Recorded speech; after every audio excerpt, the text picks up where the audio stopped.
Rail world کے معزز دوستو، ہماری تاریخ بڑے بڑے بہادروں اور شہنشاہوں سے بھری پڑی ہے، لیکن ہماری تاریخ میں ایک ایسا صلیبی بادشاہ بھی گزرا ہے جس نے ہمیشہ اپنے چہرے پر چاندی کا ماسک چڑھائے رکھا۔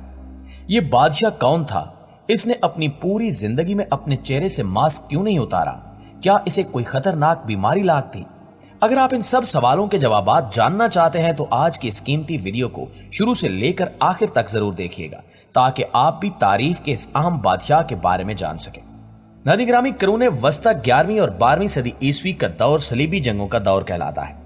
اس دور میں یورپ میں مسلمانوں اور عیسائیوں کے درمیان کئی عظیم مارکے ہوئے اور مختلف اہم شخصیات کے نام تاریخ میں رقم ہوئے، اور ان ناموں میں ایک نام بالڈون چہارم بھی ہے۔ پہلی صلیبی جنگ کے بعد 1199 میں یروشلم پر ایک صلیبی سلطنت قائم ہوئی جسے لیٹن کنگڈم آف یروشلم کہا جاتا تھا۔ بالڈون اسی سلطنت کا چوتھا بادشاہ تھا جس نے 1174 سے 1185 تک حکومت کی تھی۔ تاریخ میں ملتا ہے کہ بالڈون بچپن میں بہت شرارتی اور لڑاکا تھا، اور ایک دن جب یہ 9 سال کا تھا تو ایک لڑائی کے دوران اس کے دائیں بازو پر چوٹ لگ گئی جس سے خون بہنے لگا۔ وہاں موجود اس کا چچا ولیم یہ سارا منظر دیکھ رہا تھا، اور اسی دوران اس نے نوٹ کیا کہ بالڈون کو اس چوٹ کی بالکل بھی پرواہ نہیں ہوئی۔ اس صورتحال کو دیکھتے ہوئے اس کے چچا کو شک ہوا کہ شہزادہ کوڑ کے مرض میں مبتلا ہے، لہٰذا اس شک کو مد نظر رکھتے ہوئے شاہی طبیبوں سے شہزادے کا علاج کروایا گیا، لیکن کوئی خاطر خواہ افاقہ نہ ہوا اور شہزادے کی حالت دن بدن بگڑنے لگی۔ چونکہ شہزادہ تخت کا اکیلا وارث تھا، اس لیے اس کی بیماری کو خفیہ رکھا گیا تاکہ لوگ اس سے خوف نہ کھائیں۔ تاریخ بتاتی ہے کہ 1174 میں شہزادے کا باپ اچانک موت کے منہ میں چلا گیا، اور اس طرح شہزادہ بالڈون 13 سال کی عمر میں ہی مسیحی سلطنت کا بادشاہ بن گیا۔ اس کے 2 سال بعد شہنشاہ نے سلطان صلاح الدین ایوبی پر حملہ کرنے کی تیاری کر لی، اور دوسری جانب سلطان صلاح الدین ایوبی حلب اور دمشق کے کچھ علاقے فتح کر چکے تھے۔ بالڈون نے آخرکار سلطان کے ساتھ جنگ کرنے کا فیصلہ کیا، لیکن یہ پہلا موقع تھا جب شہنشاہ بالڈون جزام کے مرض کی وجہ سے اپنا دایاں بازو ہلانے سے قاصر تھا۔ اس نے اپنی ساری جنگ ایک بازو سے لڑی۔ ان دونوں افواج کے درمیان خون ریز جنگ کئی دنوں تک جاری رہی، لیکن افسوسناک طور پر اس جنگ میں مسلمانوں کو شدید نقصان اٹھانا پڑا، اس لیے سلطان صلاح الدین ایوبی اپنی فوج لے کر واپس قاہرہ لوٹ آئے۔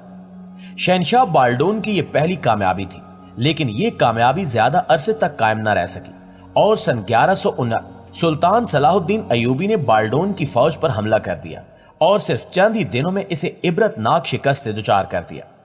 یہ وہ وقت تھا جب شہنشاہ بالڈون جزام کے مرض کی وجہ سے بالکل لاغر ہو چکا تھا، یہاں تک کہ اس کی بینائی بھی بالکل نام کی تھی۔ اس کے علاوہ اس کے ہاتھ اور پیر بھی کام کرنا چھوڑ گئے تھے اور چہرہ بھی مسخ ہو چکا تھا، لہٰذا یہ بے بس ہو کر بستر مرگ پر لیٹ گیا، اور جزام کے مرض کی وجہ سے آج تک اسے کوڑی شہنشاہ کے نام سے یاد کیا جاتا ہے۔ واضح ہے کہ جزام، جس کو عام زبان میں کوڑ بھی کہا جاتا ہے، ایک متعدی یا چھوت یا ایک سے دوسرے کو لگنے والا مرض ہے جو ایک جراثیم جس کو مائکرو بیکٹیریم جزام کہتے ہیں کی وجہ سے پیدا ہوتا ہے۔ کوڑ کے مرض میں مریض کا جسم گلنا شروع ہو جاتا ہے، جسم میں پیپ پڑ جاتی ہے، اور اس کے ساتھ ہی انسان کا گوشت ٹوٹ ٹوٹ کر نیچے گرنے لگتا ہے۔ کوڑی کے جسم سے شدید بو بھی آتی ہے۔ کوڑی اپنے اعضاء کو بچانے کے لیے ہاتھوں، ٹانگوں اور منہ کو کپڑے کی بڑی بڑی پٹیوں میں لپیٹ کر رکھتے ہیں۔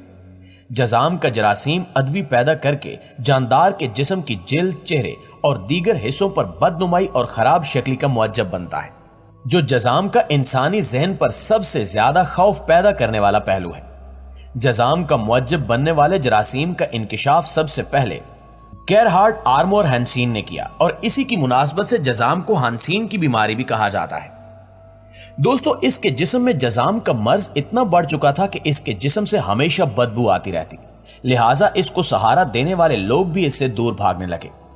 وقت گزرتا رہا اور پھر ایک دن ایسا آیا جب اس کے جسم سے گوشت گل سڑ کر نیچے گرنے لگا اور اس کے پورے جسم میں کیڑے پڑ گئے، لیکن یہ اس حالت میں بھی چاہتا تھا کہ لوگ مجھے نہ چھوڑیں، اس لیے اس نے اپنے پورے جسم پر پٹیاں چڑھا لی تاکہ لوگ اس کا جسم دیکھ نہ سکیں، اور یہی وجہ تھی کہ اس نے اپنے چہرے پر بھی ایک چاندی کا ماسک لگا رکھا تھا۔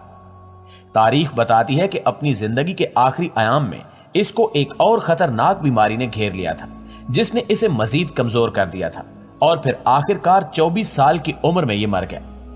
یورپی مورخین اسے ایک بہادر اور اچھا حکمران تصور کرتے ہیں،